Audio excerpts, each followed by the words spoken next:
આજે અમે આવેદનપત્ર દેવા માટે આવ્યા છીએ. રાજકીય કિન્નાખોરી રાખી અને બેન ઉપર જે હુમલો કરવામાં આવ્યો છે, આમ આદમી પાર્ટીની વધતી જતી લોકપ્રિયતાને આ લોકોના પેટમાં તેલ રેડાયું છે. બેન એક વિસ્તારમાં લોકોના પ્રાણ પ્રશ્નોને વાચા આપવા માટે ગયેલા, તો ત્યાંના બુટલેગરોએ એની ઉપર જીવલેણ હુમલો કર્યો.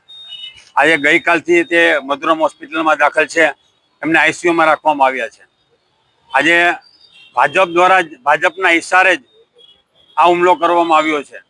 તેના માથાના ભાગે અને ગળાના ભાગે ઘણું એવું લાગ્યું છે એને. એટલે રાજકીય કિન્નાખોરી રાખી અને આમ આદમી પાર્ટીની લોકપ્રિયતા વધી રહી છે, તો ભાજપના પેટમાં તેલ રેડાયું છે. એટલા માટે આ લોકો બહેનો ઉપર હવે હુમલો કરવા લાગ્યા છે.